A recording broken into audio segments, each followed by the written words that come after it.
All right, we're going to talk about another kind of solving today. We're still solving trig equations, but we're going to change it because now, if we look at the directions, okay, solve each equation, that's fine, solve, solve, solve, but we've changed this domain, all right? And the domain is now from 0 to 360 degrees. So we're going to be answering these problems in degrees, not in radians.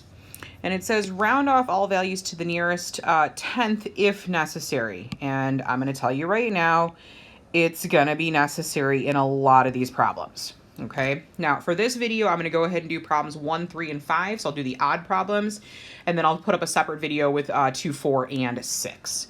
So let's go ahead and jump right into problem number 1, which already is kind of an interesting problem.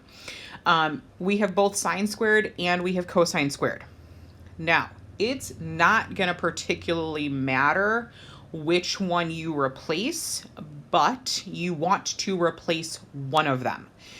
A long time ago, I don't know, 2 or 3 units ago, we talked about your Pythagorean identities. And one of the Pythagorean identities is that sine squared theta plus cosine squared theta is equal to 1. So if I rewrite this as sine squared is equal to 1 minus cosine squared, I can use this expression to replace this sign. All right, so let's go ahead and do that. We're going to have 4 times 1 minus cosine squared theta minus cosine squared theta is equal to 0. Now I want to multiply this mess out. I don't know why I have an extra parentheses here. Sorry about that. So I want to multiply it out and distribute. So let's go 4 minus, I don't know what I was just trying to write there. All right, 4 cosine squared theta minus cosine squared theta equals 0. Let's combine some like terms. So we've got negative 5 cosine squared theta. I'm going to go ahead and move the 4 over to the other side. So it's going to equal negative 4, which gets me cosine squared theta is equal to 4/5. A negative divided by a negative is a positive. And now we're almost there, but I'm going to go ahead and take the square root of both sides. So we're going to have the cosine of theta is equal to the square root of 4/5. Now, I could rationalize that fraction. I could simplify the radical. I'm going to bother doing neither of those, okay? And what I'm going to figure out is that theta prime is going to be the inverse cosine of the square root of 4/5. Now, this is going to be a great place to go grab a calculator. All right, and that's actually what I'm going to go do. I'm going to grab, well, Desmos happens to be right here.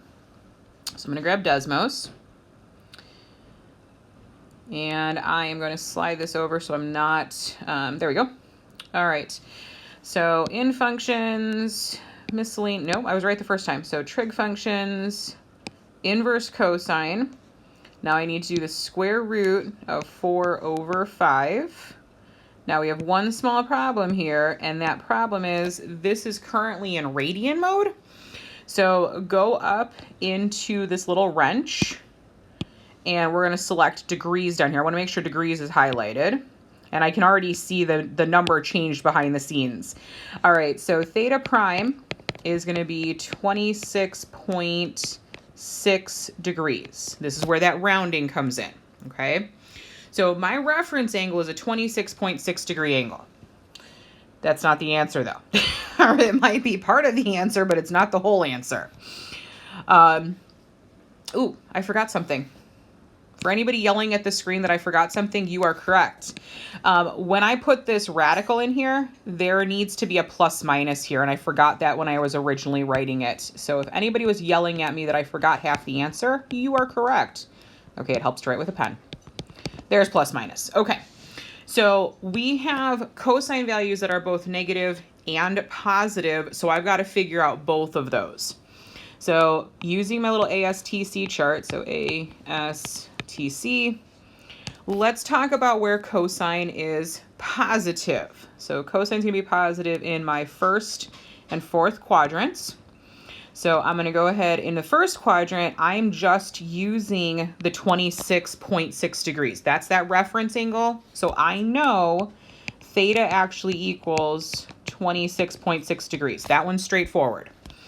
In the fourth quadrant, I need to back up off of the 360, and I want to subtract 26.6 degrees. So 360 minus 26.6 degrees, grab a calculator, all right? And you are gonna get 333.4 degrees. So those are the two angles, those are the two theta values that have a positive cosine value. But, and this is where I realized I had made a mistake, we also have the negative cosine values. All right, so those negative values are going to happen in quadrant 2 and quadrant 3. And let's see, in quadrant 3, no, let's do 2 first. So in quadrant 2, I need to back up off the unit circle, off that x-axis. So I'm going to do 180 minus, what was my reference? So 26.6 degrees. What is that? That is 153.4 degrees. And in quadrant 3, I'm going to push forward off the 180. So I'm going to add 26.6. So 180 plus 26.6 degrees is 206.6 degrees. All right, so all of these answers are degree measures between 0 and 360. So problem number 1 is done. I'm going to go ahead and slide on down to number 3. All right. Number 3 is kind of nice. It is not only written in terms of sine, so I don't have to worry about converting from cosine to sine or sine to cosine. So let's just go ahead and factor it as it's written. So let's see what we got here. 3 sine, and factor however you need to. If you prefer to use the U substitution method and take the sine out of the problem totally so you can just focus on factoring, that's fine. I'm pretty fast with just doing some quick guess and check in my head, and so I can get to where I need to get to. All right, we're going to take each factor, set it equal to 0. So 3 sine of x plus 1 is equal to 0. And I'm going to go ahead and focus on this one for right now. So this is going to give me the sine of x is equal to negative 1/3, which we got some issues here. All right. So let's do the sine of x prime is equal to 1/3. So we're going to take the negative out. And then x prime would be the inverse sine of 1/3. So this is 100% going to go in the calculator. You can use Desmos, calculate 84, but whatever you're using, make sure, and I'll show the thing in Desmos again, make sure you are in degree mode, not radians. All right, so let's do function, inverse sine of 1/3. There we go. So I've got a reference angle, an x prime value here of 19.5 degrees. All right. So let's actually look at the unit circle and figure out where is sine in this case. Remember, sine was actually supposed to be negative. So A, S, T, C. Sine is negative in the 3rd and 4th quadrants. So in quadrant number 3, I'm going to push off the x-axis. I'm going to rotate further off the x-axis. So this would be 180 plus 19.5. So this is going to give me x values of 199.5 degrees. And in quadrant 4, I'm going to backwards kind of count off the x-axis. So this would be 360 minus 19.5 degrees. And that would be 340.5 degrees. So those are what happens for the answer for this piece, right? We have 2 different answers here for x. All is good. But we have another factor here, and this is sine of x minus 1. So I'm going to set that factor equal to 0. And I get sine of x is equal to positive 1. Now, this is actually something that should look familiar because we've talked about this answer in terms of radians before. We want to actually answer it now in terms of degrees. So on the unit circle, there is a point right here at the positive y-axis that is 0, 1. That's the sine value is 1 there. In degrees, that's 90 degrees. So my answer here, I have the 199.5, 340.5, and then I'm also going to answer with 90 degrees.